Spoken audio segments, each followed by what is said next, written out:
Muito boa tarde a todas e a todos. Estamos de volta e daremos início aos trabalhos desta tarde. Iniciaremos com uma apresentação da palestra Normas e Regulamentações, Produção de Alimentos. Como moderador, convidamos o professor Celso Scaranello, presidente executivo da Remesp. Vamos recebê-lo aqui no palco, senhoras e senhores, com os aplausos de vocês, é claro, né? Muito obrigado. E para apresentar o tema Normas e Regulamentações atualizadas para a produção de alimentos, como exemplo, desenho sanitário de equipamentos, convidamos ao palco a senhora Juliane Dias, gestão de relacionamento da Flavor Food Consulting. Vamos recebê-la igualmente com os aplausos. Muito obrigado. A Juliane é engenheira de alimentos e especialista em gestão da qualidade e segurança dos alimentos pela Unicamp.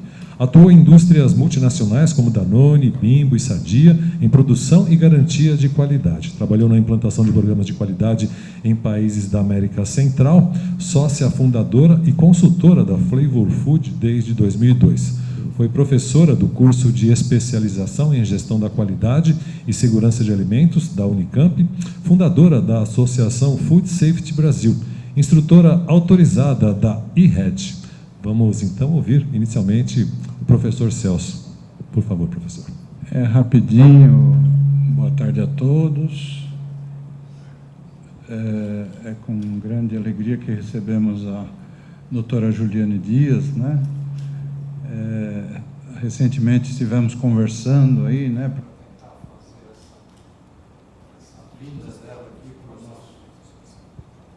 Para o nosso evento, né? E ela vai falar sobre normas. Esse é um tema que a gente gosta também, viu? Eu fui, durante muitos anos, membro do Conselho Deliberativo da ABNT. Aliás, fui secretário, né? Eles, não sei por que razões, gostavam que eu secretariasse as reuniões do Conselho Deliberativo.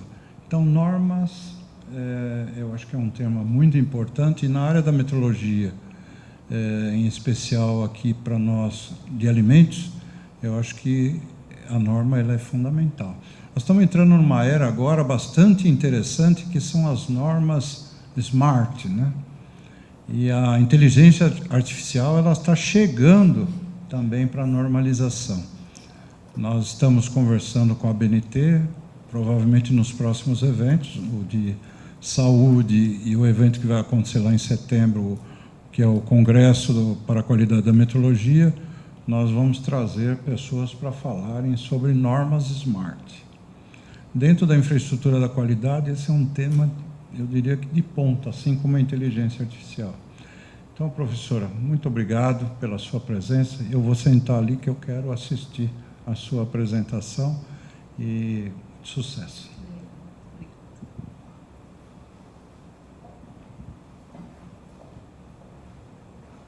Bom, acho que todo mundo que está aqui já precisou escolher um equipamento, ou se não escolher, utilizar, ou se não utilizar, pelo menos olhar o funcionamento, porque temos professores, profissionais, então um equipamento aí que vá entregar o nosso alimento processado, né? E a gente tem normas, de fato, para isso, muitas desconhecidas, mas não porque elas não existam. Algumas, inclusive, não cumpridas, várias, né? Inclusive regulamentos a respeito, né? E a gente espera, quando compra esses equipamentos, e olha, gente, os engenheiros mecânicos das áreas de projeto, eles esperam um equipamento que produza muito, né? Então, produtividade, vamos entregar um maior número. Geralmente, o motivo para que se compre um equipamento novo é entregar mais produtividade, né? É ter mais competitividade, gerar mais lucro, mas não se para pensar numa coisa, a hora que o equipamento está parado para ser limpo.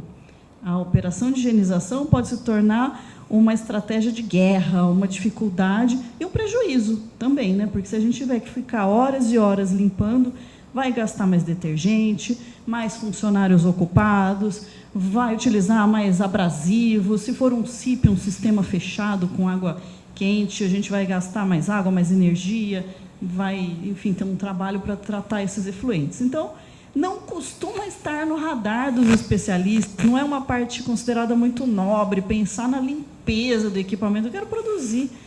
mas todo mundo que está aqui nessa sala sabe, né? Quem gosta de microbiologia, né? Esse rapaz gosta de microbiologia. Sabe da importância do equipamento ficar limpo depois da operação, para a gente não ter biofilmes, para a gente não ter contaminações, né? E essa é a nossa pauta principal. Então, a gente tem assim, aquela pergunta, será que no Brasil é obrigatório seguir alguma regulamentação específica para equipamento? Bom, se a gente for olhar nas nossas legislações de boas práticas de fabricação, porque parou... Acho que aqui tem um vermelhinho, isso aqui eu apertei. Não,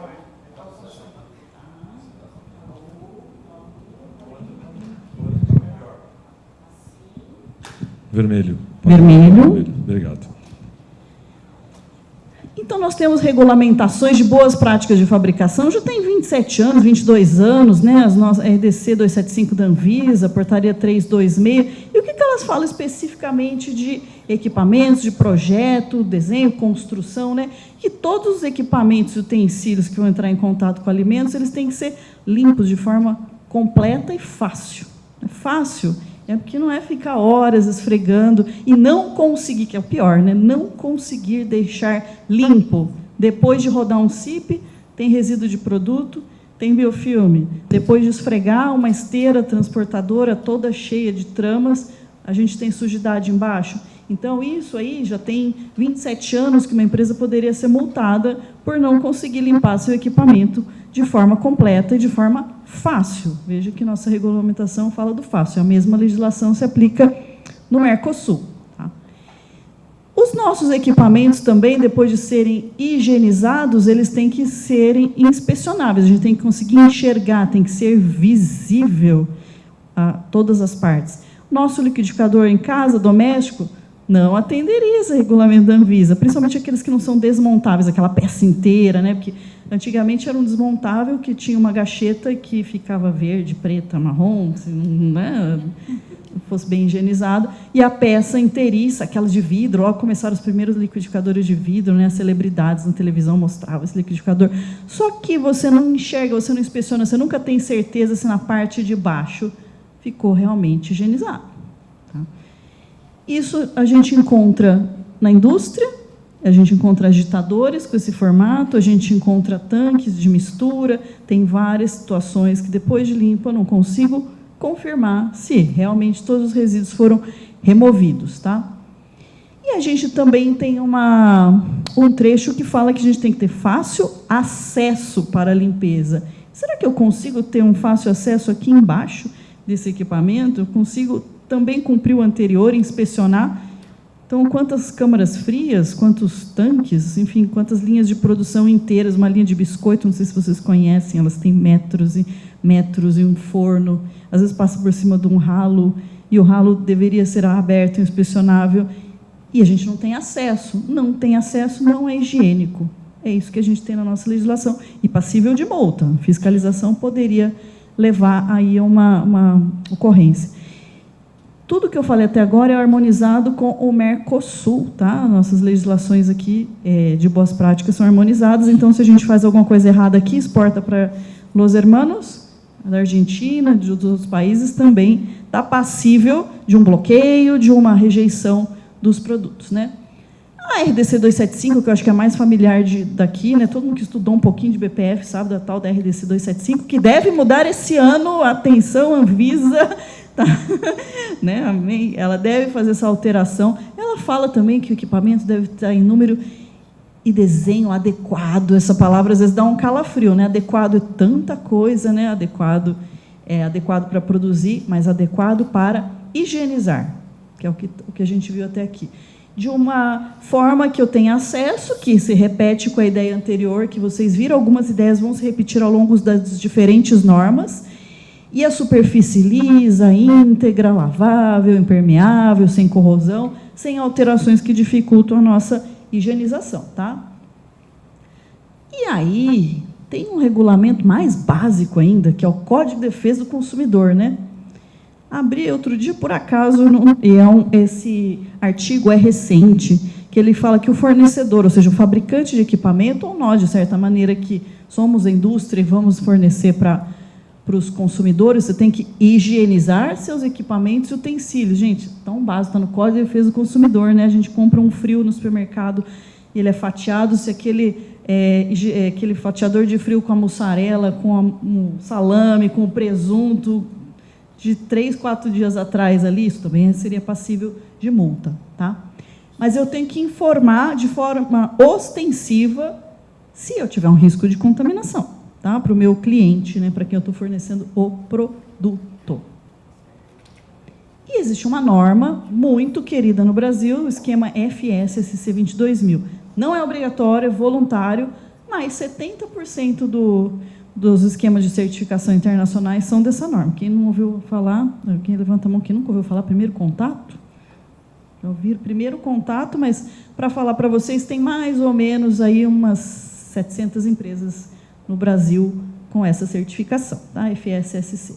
Então, ela fala para nós ali o quê? Que todos os equipamentos devem ser construídos de uma forma que eu consiga aguentar a higienização. É só da cáustica, é temperatura, é esfregação, óbvio, né? Porque senão vai ter rugosidade, que era aquele requisito que, por lei, eu não podia, né? Então, tem que aguentar o tranco. Tem equipamento que você põe para rodar e daqui um pouco ele está enferrujado, está se soltando, né? Aguentar a manutenção e a superfície não se alterar ou ser alterada pela rotina. E aí um princípio aí que muitas vezes é esquecido, que é a drenabilidade, é não acumular água, a água poder escoar depois da limpeza.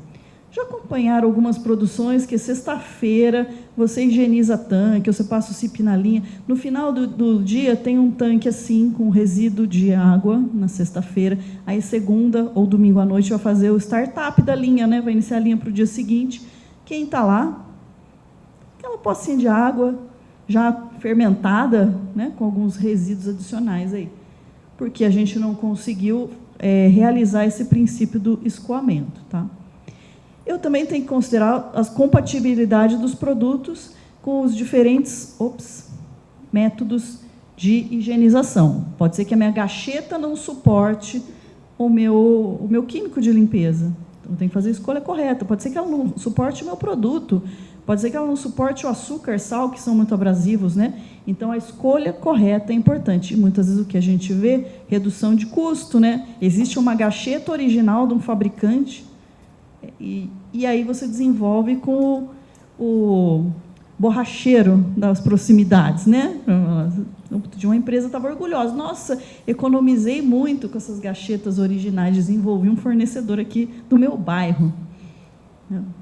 Talvez o borracheiro. A ausência de orifícios, porcas e parafusos. Todos esses espaços são oportunidades para o desenvolvimento de micro-organismos, né? Então, ali, micro-organismos, sujidade, dependendo do tamanho, cabe até uma barata e um rato, né? Se a gente tiver áreas ocas. Então, a gente tem norma para isso, né? Celso é curioso porque a gente precisa ter uma norma explicando, né? Que se você deixar um buraco dentro do equipamento, o alimento vai se acumular, né? Eu falo que toda norma existe porque alguém fez alguma vez errado, pelo menos uma vez, né? Ou várias, ou segue fazendo. E nós temos uma norma que é uma ISO, que foi abrasileirada, né? Virou a BNT NBR, né? 14159, que ela fala de segurança das máquinas, mas não é segurança ocupacional, evitar que alguém tem uma amputação, por exemplo, que tem uma queimadura, é segurança na higienização, segurança referente à limpeza. E ela é pouco conhecida e nada nova, 2010. Então, já deveria fazer parte das nossas aulas, já deveria fazer parte da nossa rotina. E eu estou nessa missão aí, e junto com o IRED, de divulgar, né? Porque aquela norma que eu falei anterior, que é a mais querida no Brasil, ela cita a versão ISO da 14159. E aí tem vários conceitos. Não dá para passar aqui um curso de desenho sanitário no mínimo de 8 horas, tem de 16 horas, tem de 3 dias. Tá? Aqui eu selecionei alguns princípios só para vocês saírem com um saborzinho, né, do que a gente deve fazer como lição de casa e, ao mesmo tempo, apresentar as normas. Então, algumas sobreposições aí, eu tenho que escolher um material de contato apropriado ao uso pretendido. Lembra? Eu comentei já, aguentar a temperatura, aguentar a abrasividade, aguentar um pH um teor de gordura, né? Seja durável, não quebre, não solte partícula. Quantas empresas já não saíram no Facebook, né, porque tinha um pedaço de uma esteira transportadora, né? Tinha um pedaço ali do equipamento, não aguentou o tranco, né? E deve prevenir a migração e a penetração e absorção de substâncias indesejáveis. A norma chamou de textura, tá? A tradução ficou assim, mas eu prefiro dizer rugosidade, mas é o acabamento da superfície. Aqui tem uma foto de uma superfície oxidada que não atendeu o requisito anterior de não resistir à aplicação para a qual foi colocada, porque só tem algum motivo para a gente ter uma oxidação assim, escolher o produto errado, o material errado para o produto errado, né? Porque se a gente faz a seleção correta, isso não acontece, pelo menos não muito rápido, né? Eu sei que uma indústria salineira, você pode colocar um aço inox 316L, ele vai durar 6 meses, ele não aguenta, porque a corrosão, né? O íon cloreto faz um estrago muito grande, de repente você vai precisar usar fibra de vidro, não, aço inox faz parte dessa seleção aí. E aí existe também mais norma, para quem gosta de norma, aqui, com a ISO 4287.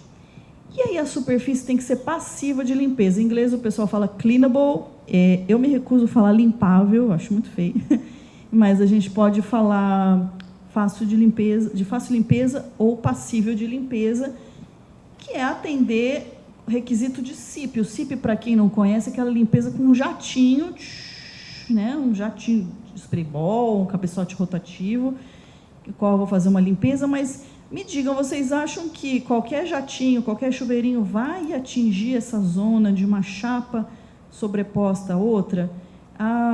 O lugar onde tem a sobreposição da porca e do parafuso, não chega ali. É ali que vai morrer o biofilme. Morrer não, viver. Chama a área morta, mas é cheia de vida, viu? Esse é o trocadilho aí. Zona morta, cheia de vida. Aí um pouquinho mais da drenabilidade. Lembra daquela aguinha que estava na sexta-feira e aparece na segunda? Então, ela é decorrência de um desenho inadequado, de um desenho mal pensado. Esse modelo de tanque tinha na faculdade. Nós, universitários, tínhamos que limpar depois do final do dia. E a gente não conseguia, tinha que usar umas canequinhas, porque o dreno ficava a 5 centímetros do fundo. E, às vezes, não é tão mais caro fazer o certo, né? Você posicionar ali uma parte do equipamento de um lugar mais favorável, não é tão mais caro para você, ou gerar aqui essa tubulação acumulando água versus uma superfície arredondada. Quando eu vou soldar, quando eu vou unir duas superfícies, o melhor acabamento é a solda de topo, frente a frente, no qual fica liso, que é essa opção da direita aqui, versus a opção de sobreposição. Então, sempre que eu tenho duas chapas aqui, eu vou soldar, eu vou gerar um degrau. Se eu fizer de forma descontínua, pior ainda, a sujeira vai entrar entre as duas faces. Escolha errada. Aí todo mundo é ensinado que a gente não deve ter canto vivo, né? Que o canto vivo, que acaba sendo vivo mesmo, cheio de bactérias, cheio de fungos ali. A gente deve ter o canto arredondado e também não soldar no canto. A gente deve soldar ali numa área um pouco mais afastada da área principal. E aí, na vida real, onde estão os desafios? Onde eu tenho uma solda mal acabada, vai ser onde meu funcionário vai ter que colocar mais energia de esfregação, onde eu falei que o dinheiro da empresa vai embora. Essa operação nada importante, que é higienizar, ela vai acabando botando no ralo, literalmente, o dinheiro da empresa. E fora os momentos em que eu tiver que gerenciar uma contaminação. Tem uma dobra numa chapa e a dobra, ela vira um ponto de acúmulo. Nunca escove esse funcionário vai se deitar e fazer a limpeza de baixo para cima, e mesmo que ele quisesse, fosse o mais dedicado, ele não ia ter um alcance completo e nem poder inspecionar, nem ver se ficou limpo. E o controle de qualidade, a microbiologia vai fazer o swab, não vai conseguir chegar e a contaminação está ali correndo solta. Existem pontos em que os problemas de drenabilidade são menos óbvios, eles são mais difíceis da gente perceber. Quando a gente tem uma sequência de tubulação, normalmente não é a tubulação infinitamente no mesmo diâmetro, vai ter momentos que eu tenho reduções né, que eu tenho aumento de diâmetro, redução de diâmetro, então eu uso essa peça, que é um redutor concêntrico, ele é simétrico. O que vai acontecer se eu rodar a linha aqui, cipei a linha, fiz a higienização com água, parei? Água estagnada, ou alimentos. Esse é o produto que está correndo. Um suco, uma bebida, tive uma parada de linha, parou a máquina de envase, fiquei 4, 5, 6 horas esse negócio fermentando aí dentro da tubulação. Depois vou passar um CIP, mas a carga microbiana já está alta aí, tem um ponto difícil. Aí, o que eu posso usar? Uma redução excêntrica, a primeira opção. Só, por favor, gente, fala para o mecânico não instalar essa redução ao contrário. Daí ela vai gerar uma pocinha embaixo. Já vi isso também. Você comprou a peça certa, seguiu a norma e instalou de cabeça para baixo. Então, treina a equipe, eles têm que entender o fundamento, entender o princípio. Tá? Tubulações ao longo de vários metros, elas vão se abalando. No inox é um pouco menos, mas se a gente usar PVC, por exemplo, vai formar essa barriga, que é um ponto não drenável. Solução para isso, caimento de 1%. Solução para isso, colocar um dreno no final. E a ABNT 14159 também fala que a gente deve ter vedante de eixo. Então, se a gente tem um mancal, a gente tem um retentor, ele tem que ser sanitário, ele tem que evitar o vazamento, mas mais do que não vazar, gente, vamos pensar, vamos bolar uma máquina que a gente não tenha lubrificação em contato próximo com o produto, e sim de forma isolada e separada. Gente, Senai forma engenheiros mecânicos, mecatrônicos, não é? Vamos botar essa galera aí para conversar com a área de alimentos, né? Para entender que tem a microbiologia, vai ser lindo, né? Botar esses diferentes segmentos aí conversando por um objetivo comum. Essa norma lembra também que, mesmo em superfícies que não tenha contato com o produto, a gente deve respeitar distâncias para poder conseguir limpar. Então, imagina que o equipamento, uma outra foto de um equipamento muito rente ao chão, não tem acesso, né? Então, tenho que fazer proporcional ao diâmetro do tanque. Isso aqui, vocês sabem o que é? Quadro elétrico. Quadro elétrico tem opção 1, quadro elétrico encostado na parede, com uma vedação. Opção 2, quadro elétrico afastado, por causa da temperatura, afastado, mas suficiente para colocar a mão atrás e limpar. Mas sabe aquele vãozinho que o pessoal coloca assim, que cabe só a primeira falange, depois você não consegue limpar? A barata entra, faz casinha e mora lá. Mas o pessoal da limpeza não entra, só a barata. Isso mesmo. Então, por favor, avisa o pessoal da elétrica, o pessoal também que estuda, tem aqui engenharia elétrica também, não, mas o pessoal que vai dimensionar, que tem que deixar espaço para limpeza. Claro que na indústria tudo é otimizado, quanto menos espaço a gente gasta, melhor, né? Porque é dinheiro, espaço, área, IPTU, área construída. Mas se não tiver área para limpar, tiver tudo embolado, tudo junto e misturado, a gente vai ter, sim, outros sérios problemas. E tudo que é estrutura horizontal favorece. Poeira, rato, barata, passarinho, a gente favorece. Então, o que nos ajuda a se livrar, ou minimizar esses problemas? Ângulos de 45 graus, caimento.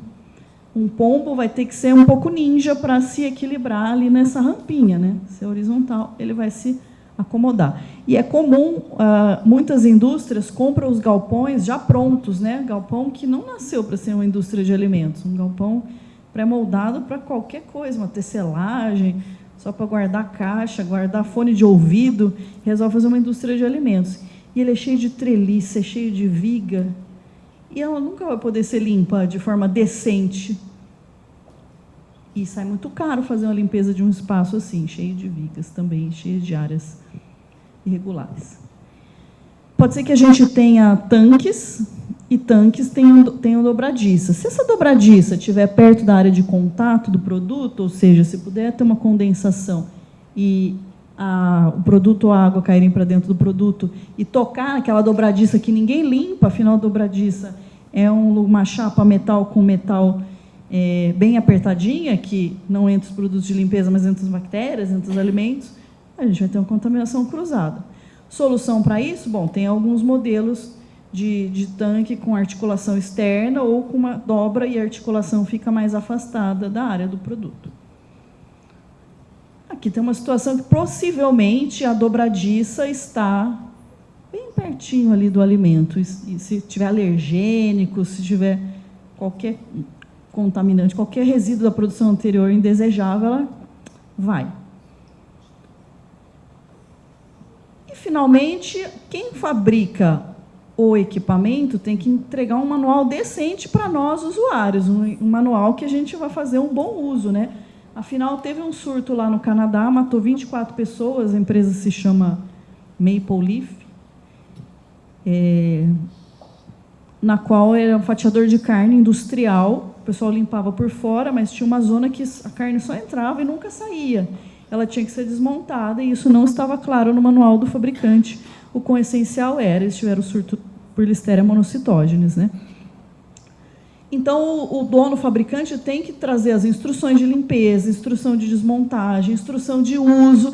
Eu sei que o usuário tem que colaborar, né? Porque eu não sei se vocês já viram linhas, por exemplo, de cereais, de farinha, que tem aquele silo e, às vezes, o pó acaba se incrustando nas paredes.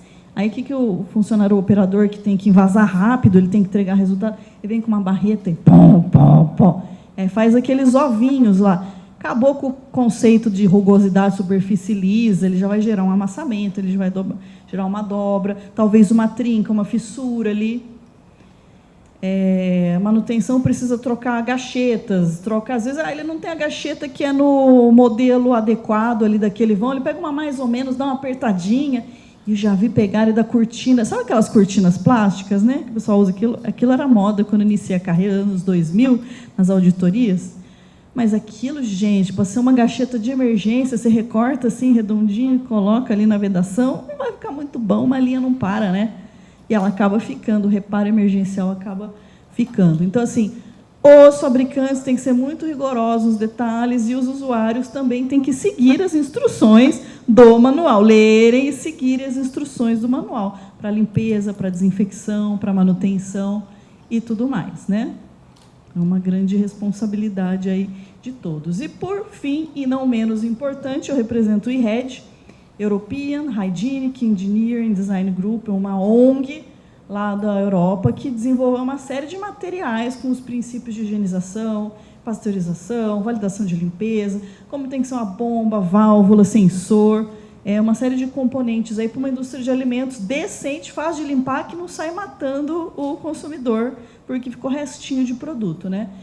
Então, vocês têm acesso ao material educativo, dia 3 e 4 do mês que vem, em junho, vai ter um seminário online, dois dias, pelas manhãs, sobre vários princípios de desenho sanitário, quem quiser se aprofundar nesse assunto, né?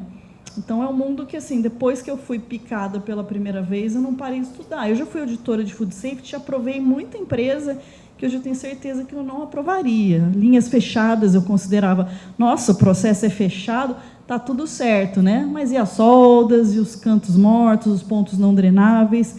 Então, tem uma lição de casa muito importante, que mais do que até inventar normas novas, é estudarmos as normas já existentes para produzir alimentos seguros com equipamentos compatíveis com a nossa necessidade. Bom, muito obrigada. Meus contatos para quem tem LinkedIn aí, se conectar.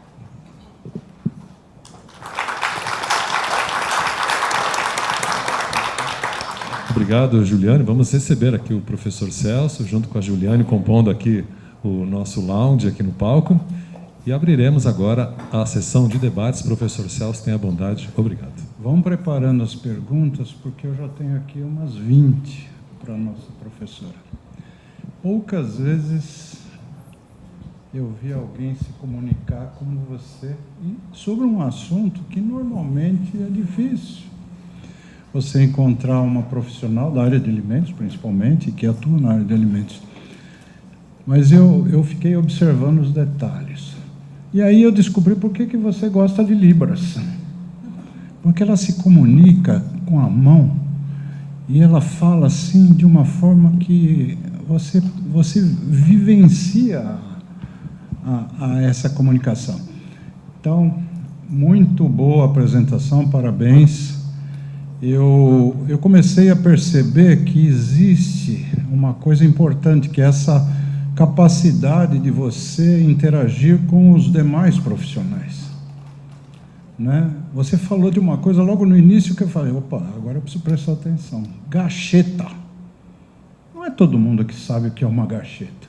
Assim como não é todo mundo que conhece um retentor, ou que conhece partes. Eu falei assim, daqui a pouco vem as engrenagens, vem todo o conjunto de componentes mecânicos, né, que nós que somos da engenharia mecânica temos a obrigação de conhecer. Mas os de alimentos também precisam, porque existe essa fase, essa preocupação com a limpeza, que é nesses detalhes que a gente sabe quem está trabalhando certo ou errado. Então, a normalização ela é muito importante. Você deixou claro aqui, né? E eu queria deixar registrado uma coisa. Eu, numa parte da minha vida, como um funcionário do Senai, um professor do Senai, eu desenvolvi todo um trabalho de educação profissional para profissionais da manutenção. E eu aprendi analisando, antigamente nós tínhamos no Senai uma divisão muito interessante chamada de análise ocupacional. Então a gente sabia o que cada profissional deveria aprender a fazer. E na manutenção ninguém queria se meter, porque era uma área bastante complexa. Então o que acontecia? Uma equipe com muitos profissionais foram analisar várias empresas de processo contínuo, principalmente, e lá percebiam, vamos dizer, quais eram as tarefas mais importantes que o profissional de manutenção fazia. E eu nunca vou me esquecer que a tarefa mais importante é a limpeza, e que você enfatizou muito bem na sua apresentação. Saber limpar é muito importante em todas as áreas. E o profissional de manutenção ele tem que conhecer quais são os produtos que ele deve usar para fazer a limpeza, quais são os pontos em que essa limpeza é necessária. Aí eu vi a comunicação da baratinha lá, né, que foi dita ali pela Viviane, e aí eu já pensei na minha colega lá atrás. Ela chegou, seja bem-vinda. As baratinhas que sobrarem nesse processo aí, vamos guardar, porque elas são úteis lá para o Adolfo Lutz, para fazer os materiais de referência. Mas é isso mesmo que acontece, né? Mas eu estou aqui enrolando um pouco a conversa para vocês fazerem as perguntas. Tem alguma pergunta? Vamos passar o microfone, que depois eu complemento. Olá, meu nome é Viviane. A minha pergunta é a respeito, assim, foi falado bastante sobre os pontos de limpeza dos equipamentos. E tem alguma norma, algo que controla também o resíduo químico que fica da limpeza? Resíduo de limpeza contempla tanto o próprio alimento quanto o resíduo. Então, a gente, quando vai fazer uma validação de limpeza, provar que retirou os alimentos, também não deve ter um resíduo do produto. Por isso que a gente faz teste de pH, de água de enxágue, a gente também pode fazer uma análise condutivimétrica, né, para ver se não tem o resíduo. Então, contempla sim. Mas, assim, tem alguma norma que você conseguiria me referenciar? Não. O que você pode, por exemplo, se usar água de enxágue, você pega o padrão de potabilidade da água, o pH da sua água padrão. Se houver um desvio, é porque ele teve uma alteração, uma turbidez, né? Então, pega o padrão da sua água limpa e usa como referência, é o que a indústria faz. Tá. Pode concentrar nas normas de meio ambiente, né? Isso, boa lembrança aí, que daí é uma outra esfera, mas que acaba contribuindo também para a segurança de alimentos. Mas deixa eu fazer um comentário dessas interfaces aí de diferentes áreas, né? Eu não tinha tempo de colocar fotos de quadro elétrico e eletrocalha, toda empoeirada, toda, né, parecia de pelúcia, assim, de tanta poeira dentro, porque é uma área de ninguém, muitas vezes, da indústria. Porque o operador ele não vai limpar painel elétrico e fiação, porque ele não tem NR10, ele não é eletricista. E o eletricista não é faxineiro, ele não ganha para fazer limpeza. Se a indústria não tiver um procedimento muito claro, uma determinação, que é parte do trabalho dele, ou ainda tem um terceiro especializado em higienização, que tem os procedimentos de segurança e conheça das instalações elétricas, ninguém limpa. Ninguém limpa. Mais perguntas? Nosso colega lá. uma coisa precisa ficar clara: a limpeza é fundamental. E conhecer normalização também. Eu queria fazer uma pergunta. Vocês conheciam essa norma que ela citou? De segurança? O pessoal da área de alimentos trabalha isso? A FSSC provavelmente. Eu não sei, né? é isso que eu estou perguntando. Já é uma velha conhecida. Então, isso é bom. Olha, parabéns pela apresentação. Olha, foi sensacional. E sinto informar que a maioria das indústrias é muito pior do que você falou, tá? Então, eu tenho até uma dúvida. Isso daí, na verdade, eu sou consultor na área de alimentos, tá? Não só no Brasil, também nos Estados Unidos. Nos Estados Unidos, para você montar uma indústria alimentícia, a preocupação lá é com as instalações, tá? Então, com a parte elétrica, com a parte hidráulica. Aqui no Brasil é com produto, tá? Então, eu tenho com produto final e não com as instalações. Existe alguma coisa que está sendo mexido na Anvisa sobre isso? Você sabe disso? Eu não estou participando, mas até vocês estão acompanhando, né? A Anvisa está revisando o regulamento de boas práticas de fabricação, mas eu vou falar para você, se o pessoal já seguisse, tem elementos, tanto do predial, da alvenaria, tem um pouquinho de hidráulica, tem de drenagem. Então, são requisitos muito genéricos, mas se todo mundo seguisse, ia estar bem melhor do que está hoje, né? Agora, eu não sei se essa mudança vai ser para sofisticar mais, se é para apertar o requisito, se é para flexibilizar, mas existe um movimento, sim, de revisão da legislação de boas práticas de fabricação. Agora, para segmentos específicos, como carne, tem manuais, tem guias, tem orientações do Ministério da Agricultura, até porque o Ministério da Agricultura tem um processo de avaliar o projeto, né? Eles avaliam a planta diferente. O mapa é muito mais do que a Anvisa. Isso. Tá? E, na verdade, o mapa está com o auditor sempre em todas as fábricas. Tá? Agora, a Anvisa não tem pessoal que possa estar indo em todas as indústrias. Então, é muito complicado isso. Então, para você... O pessoal de Visa deu uma palestra, uma vez, 400 fiscais do Estado de São Paulo, mostrando coisas assim. Claro, eu fui mais a fundo, porque eles não entendiam que eles podiam multar onde tinha embasamento legal. Eu falei, estou te mostrando o que não é fácil de limpeza. A legislação fácil e completa limpeza. Se eu tiver parafuso exposto, se eu tiver uma solda assim, fui mostrando... deve ter gente me odiando hoje, né, da indústria, mas eles foram anotando. Então, precisa capacitar os fiscais para que cobrem o que já existe na legislação, né? Título de informação, eu convidei muitas pessoas para participarem aqui desse nosso evento. E uma delas foi a responsável pela Visa de São Paulo para participar, inclusive, de uma mesa de abertura junto com o mapa.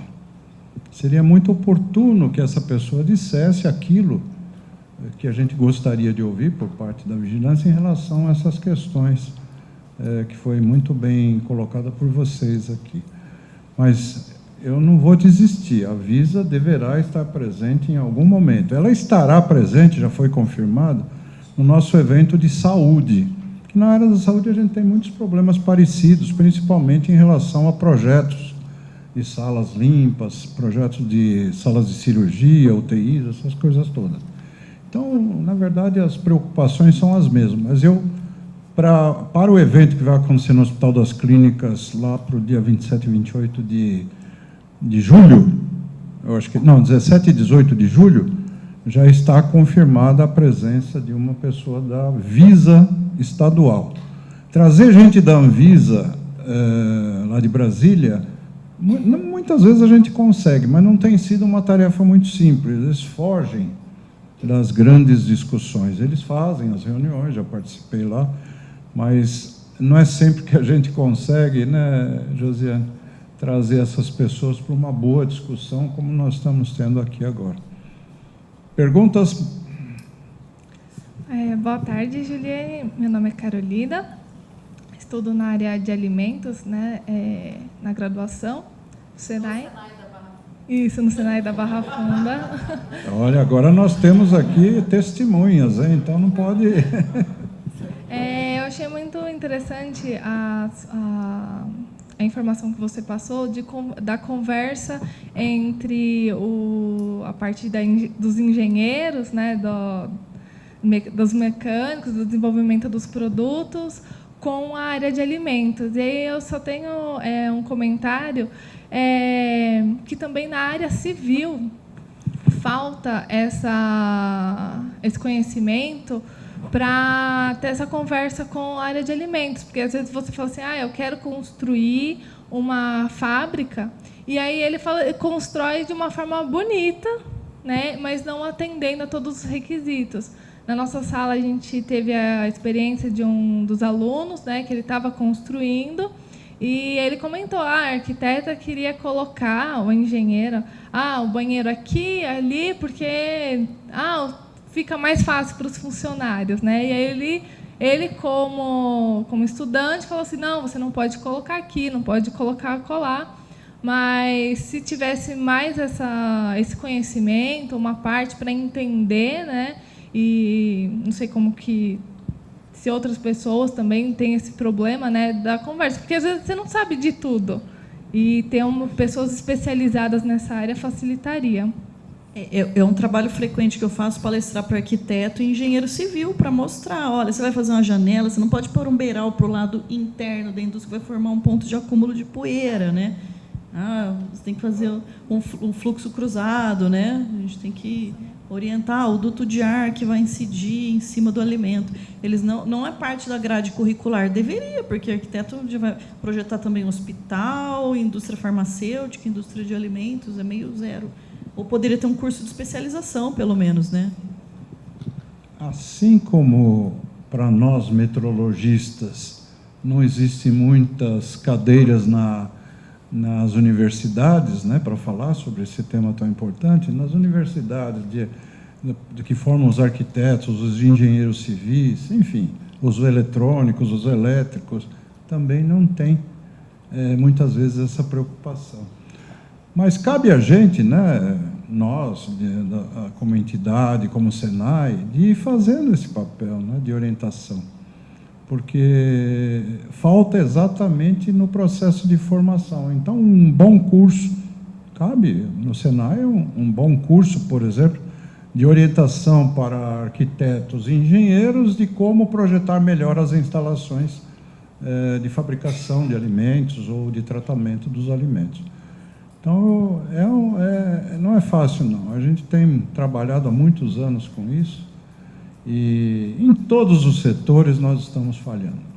Então, tentando complementar o que a Juliane disse, é que nós não basta estar junto, né? Nós precisamos ser juntos, a gente precisa conversar bastante. Então, reunir as equipes, os projetistas, os arquitetos, os engenheiros das várias áreas, é um papel importante de quem coordena essas ações para orientar e evitar coisas desse tipo, né? Vocês viram lá o passarinho, o pombo? Parece uma coisa boba, né? Mas eu às vezes vou ao supermercado, de repente passa um pombo voando dentro do supermercado, e falo, meu Deus do céu, o que está acontecendo? E ele pode fazer exatamente isso, né? Mas eu acho que é um papel importante, o nosso, principalmente os educadores, né? Aqui nós temos muitos, de tentar levar esse conhecimento adiante. Mais perguntas? Então, podemos encerrar. Doutora Juliane, muito obrigado pela sua participação. Eu confesso que eu particularmente gostei demais dessa sua palestra, né? Eu tenho certeza que o nosso Fábio ali gostou também.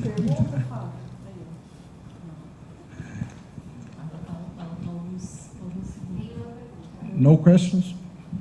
Então tá bom. Muito obrigado, viu? Vamos dar uma lembrancinha aqui, Juliano, por favor.